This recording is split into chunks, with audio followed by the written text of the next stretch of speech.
Step away from the vehicle right now. Is there a problem, officer? Where did you get that medal? I earned it. I'm a Medal of Honor recipient. You got proof of that? Yes, sir, but am I being detained? Hands on the car. Don't make this worse! Officer Thomas Grady had been with the Riverside Police Department for 12 years when he responded to an anonymous call that would end his career and send him to federal prison for 15 years. He was 38 years old, experienced enough to know protocol, confident enough to believe his instincts were never wrong. One Sunday afternoon at a GasMart station on Martin Luther King Boulevard, he saw a black man in an army dress uniform covered in medals and decided it had to be stolen valor. The man was Captain Elijah Monroe, a Medal of Honor recipient who had thrown himself on a live grenade in Afghanistan's Korangal Valley, saving 11 soldiers. Monroe had received America's highest military honor from the president himself in a White House ceremony broadcast on national television. What Grady did next, ignoring Monroe's credentials, dismissing the Medal of Honor around his neck as probably fake, and assaulting a war hero in front of his 8-year-old daughter, would trigger a Department of Justice investigation, congressional hearings, and a federal trial that exposed 12 years of systematic racial profiling. Captain Elijah Monroe still remembered the weight of the grenade in his hand.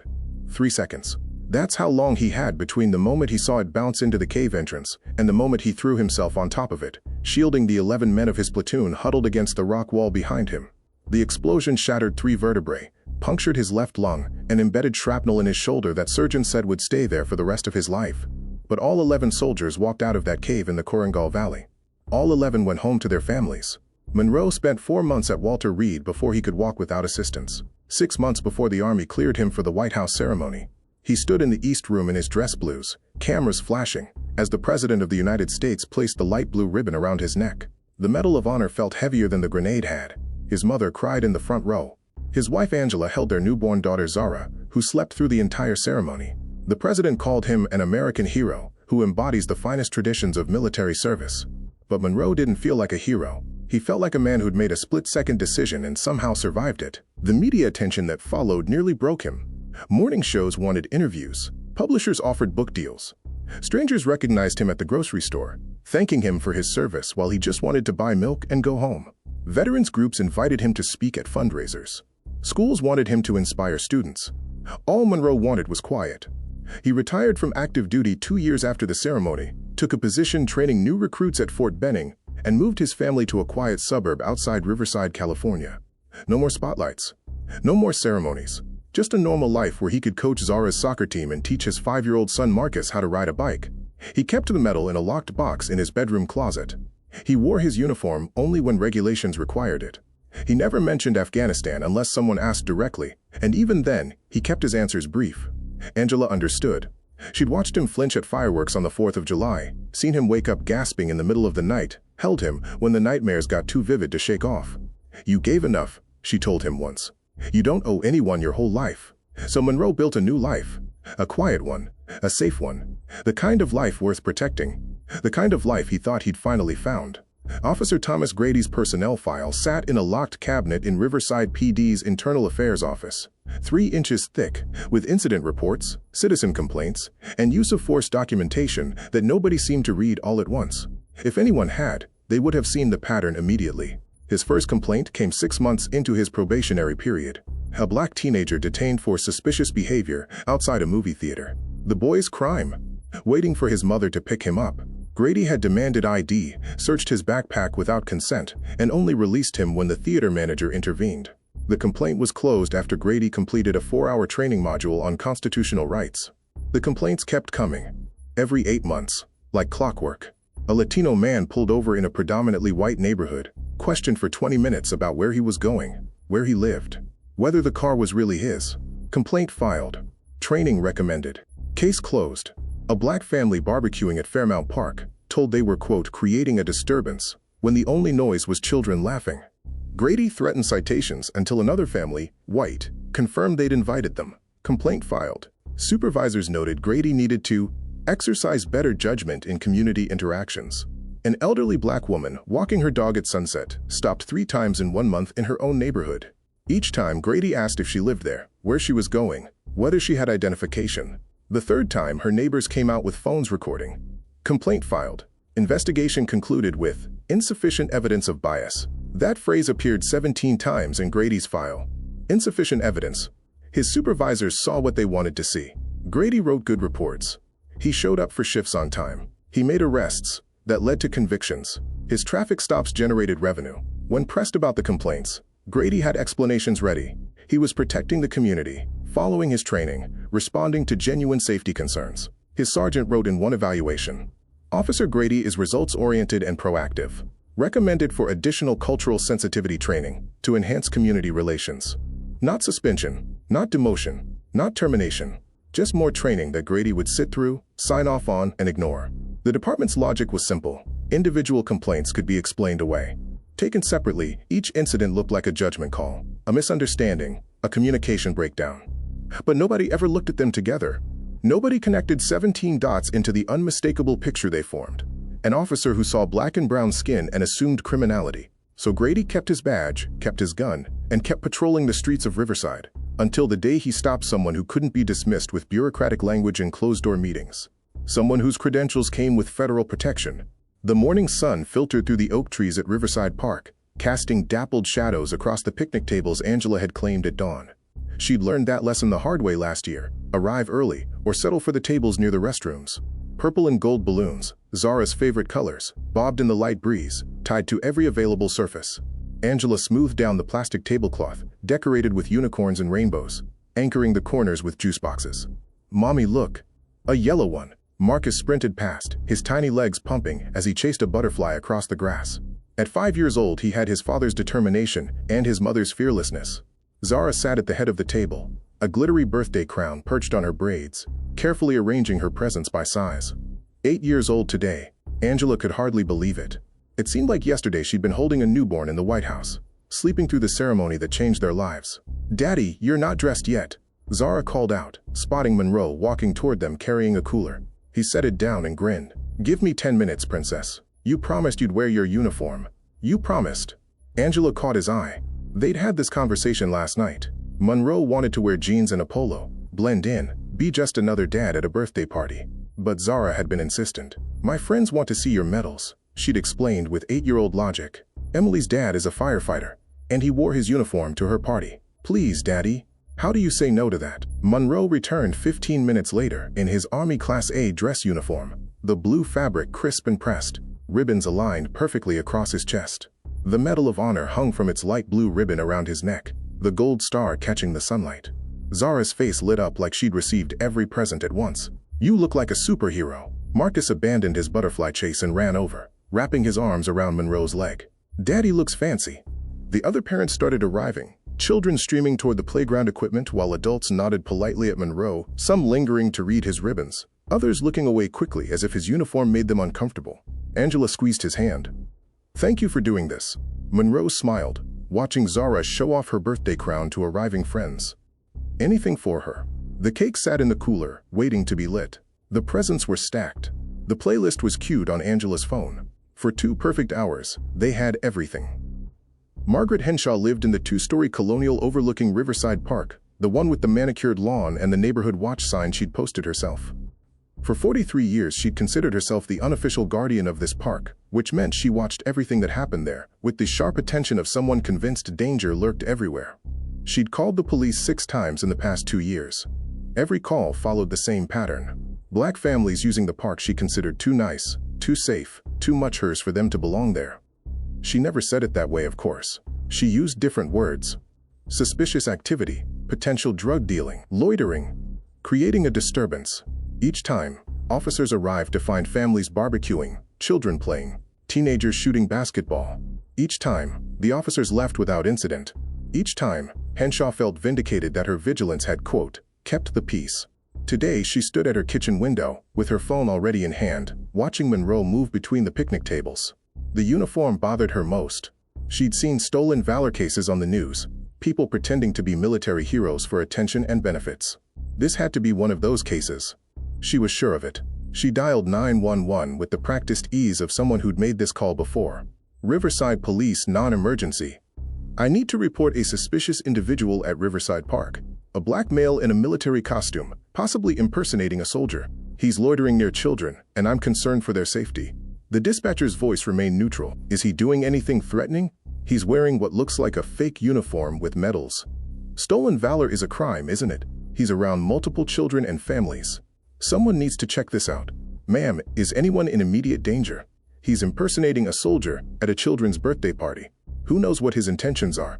The dispatcher sighed, typing. We'll send an officer to investigate. Officer Thomas Grady heard the call come over his radio 15 minutes later. He was 2 miles away, finishing a traffic stop. A suspicious male in military costume. Possible stolen valor. Black male. Children present. Grady's jaw tightened as he pulled away from the curb. He'd seen these cases before. People buying uniforms online, pinning on fake medals, soaking up respect they hadn't earned. Not on his watch. He flipped on his lights and headed toward the park, already constructing the confrontation in his mind. Already certain of what he'd find. Already wrong about everything. The police cruiser rolled into the parking lot with its lights still flashing. Conversation at the picnic tables faltered. Parents instinctively moved closer to their children. Zara looked up from her cake, confusion crossing her face.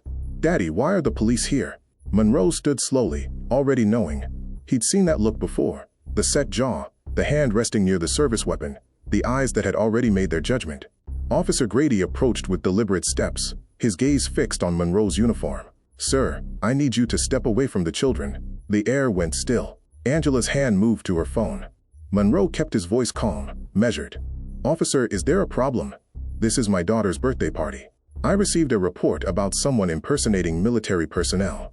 I need to see identification, now. Monroe reached slowly for his wallet, making every movement visible. I'm Captain Elijah Monroe, United States Army. I can show you, hands where I can see them. The other parents were staring now. Marcus had stopped playing, standing frozen near the swings. Monroe produced his Department of Defense Common Access card with the holographic seal, his military ID with photo and rank clearly displayed, and the laminated citation card that accompanied his Medal of Honor. Grady barely glanced at them.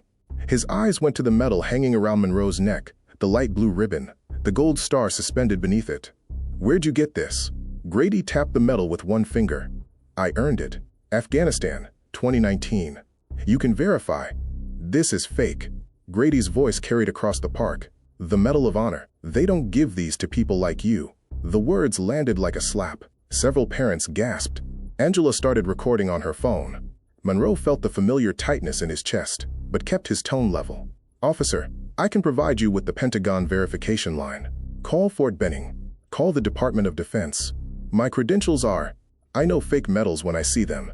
How much did you pay for this costume? $50 online? Sir, I'm asking you to verify my identity through proper channels. What I'm gonna do is arrest you for stolen valor and disturbing the peace. Turn around. A mother standing nearby spoke up, her voice shaking. He's been here with his family all morning. He hasn't done anything wrong. Grady's hand moved to his handcuffs. Ma'am, step back. This doesn't concern you. Zara started crying. The birthday crown slipped from her head. Take off the costume. Grady's voice had an edge now, sharp and final. Strip out of that uniform right here, right now. Monroe's hands remained at his sides. Every parent in the park was watching. His children were watching. Officer, under Title 18, Section 704 of the United States Code, Medal of Honor recipients are protected from. I don't need a law lecture from a fraud. Take it off, or I'll remove it myself. Angela stepped forward, phone steady in her hand, capturing everything. He's showing you his military ID. Just call and verify. Ma'am, I will arrest you for obstruction if you don't step back. Monroe's voice remained calm, despite the rage building in his chest. I am not removing my uniform in front of my children. I am not resisting. I'm asking you to follow protocol and verify my credentials through the appropriate military channels. Grady's face flushed red. Hands on the table, now. I haven't committed a crime. You have no legal basis. Grady moved faster than Monroe expected. He grabbed Monroe's arm, twisted it behind his back, and slammed him face first onto the picnic table. The unicorn tablecloth bunched beneath Monroe's cheek. Plastic cups scattered. Juice boxes exploded across the grass. Daddy! Zara's scream cut through the park. Monroe didn't resist. Every instinct screamed at him to fight back, but he kept his body loose, his hands visible. Resisting would only make this worse. Grady drove his knee into Monroe's spine, forcing him down. Monroe's ribs compressed against the table edge. He heard Angela shouting, heard Marcus sobbing, heard other parents yelling for Grady to stop. The officer yanked Monroe off the table and threw him to the ground. Monroe's shoulder hit the concrete hard, the same shoulder that still carried shrapnel from Afghanistan. Pain exploded through his arm. Grady pressed his knee into Monroe's back, grinding his face into the grass. The Medal of Honor swung beneath Monroe's chin. the ribbon cutting into his neck. Metal handcuffs bit into Monroe's wrists. Grady leaned close, his voice low and venomous. "This metal?" He flicked it with his finger. "This isn't worth the metal it's stamped on. Guys like you think you can play dress-up, and everyone will bow down. Not in my city." The birthday cake toppled off the table during the struggle, purple frosting spreading across the grass like a wound. Zara's crown lay trampled in the dirt, bent and broken, glitter scattered like shattered glass. Sergeant Maria Vasquez had processed hundreds of bookings in her 3 years at Riverside PD. She'd seen drunk drivers, shoplifters, domestic disturbance arrests, and everything in between. She'd never seen someone brought in wearing a full military dress uniform, with a Medal of Honor still hanging around their neck. She glanced at Grady, who stood with his arms crossed, looking satisfied. The arrestee sat calmly in the booking chair, his posture military straight despite the handcuffs, his expression unreadable. "Stolen valor, fraudulent military credentials, disturbing the peace," Grady recited. Guy was running some kind of scam at a kid's party, probably trying to get donations or something. Vasquez picked up the common access card Grady had tossed on her desk. Standard DoD issue, holographic seal intact, embedded chip visible. She'd processed military IDs before. Her brother was stationed at Camp Pendleton. This one looked legitimate. "I need to scan this for the report," she said, sliding the card into the military database reader. "Waste of time. It's fake." The screen loaded, then populated, then filled with information that made Vasquez's stomach drop. Monroe, Elijah J., grade graphic sealer as rank, Captain, 03 *. Then criminal status, active duty. Security clearance, top secret/SCI JITM. Decorations, Medal of Honor. Awarded, the 15th of June 2019 ***. Citation, heroism in combat operations, Korengal Valley, Afghanistan. The color drained from her face. She read it again, certain she'd misunderstood. "Grady," her voice came out wrong, too high. "I need you to see this." "What?" She turned the monitor toward him. He stared at it, his jaw working. There must be an error in the system." "There's no error." Vasquez was already reaching for the phone. "Jesus Christ, there's no error." She dialed Captain Pierce's direct line with shaking hands. He answered on the second ring. "Captain, we have a situation. Officer Grady just brought in a Medal of Honor recipient. Active duty Army captain. The database confirms everything." The silence on the other end lasted 3 seconds. Then, "Don't move him. Don't process him. Don't let anyone talk to him. I'm coming down right now." Pierce made 4 calls in rapid succession. Fort Benning, the Judge Advocate General's office. NCIS, the Department of Defense Inspector General's hotline. Within 20 minutes, the precinct parking lot filled with military vehicles. A full colonel in Army dress uniform walked through the front door, flanked by 2 JAG officers carrying briefcases and an NCIS special agent with federal credentials. The colonel's eyes found Monroe immediately. He came to attention. "Captain Monroe, are you injured, sir?" Monroe met his gaze. "No, Colonel." The colonel turned to Captain Pierce, and his voice could have cut steel. "Someone want to explain why a Medal of Honor recipient is sitting in handcuffs?" The Pentagon's Office of the Inspector General received the initial report at 4:47 p.m. on a Sunday. By 5:15 p.m., a senior official had briefed the Secretary of Defense. By 6:30 p.m., the Department of Justice had opened a federal civil rights investigation. By Monday morning, the story had gone viral. Someone at the park had uploaded cell phone footage to social media. Angela's video showed everything: Grady's dismissal of Monroe's credentials, his mocking of the Medal of Honor, the violence in front of screaming children. Within 12 hours, it had 17 million views. The body camera footage was worse. Federal investigators obtained it through emergency court order Monday afternoon. The audio was crystal clear. Grady's voice, dripping with contempt. "They don't give these to people like you." His knee on Monroe's back, his fingers flicking the Medal of Honor like it was a cheap trinket. "This isn't worth the medal it's stamped on." The White House press secretary was asked about it during Tuesday's briefing. She read a prepared statement. "The President is aware of the incident involving Captain Monroe. Any assault on a Medal of Honor recipient is an assault on the values our military represents. The administration fully supports the ongoing federal investigation." Congressional leaders demanded answers. The House Armed Services Committee announced hearings. Veterans groups issued statements of outrage. Every major news network led with the story. The DOJ investigation expanded rapidly. Agents pulled Grady's complete personnel file, interviewed every person who'd filed a complaint against him, subpoenaed internal affairs records going back 12 years. The pattern they found was damning. systematic racial profiling enabled by a department that had buried 17 complaints rather than address them. Riverside PD was placed under federal monitoring. The police chief resigned. Internal affairs was suspended pending review. On Wednesday morning, FBI agents arrived at Grady's home at 6 a.m. His neighbors watched through their windows as he was walked out in handcuffs. Federal charges including deprivation of rights under color of law, assault on a Medal of Honor recipient, and conspiracy to violate civil rights. The charges carried a maximum sentence of 15 years in federal prison. News vans lined his street. Reporters shouted questions.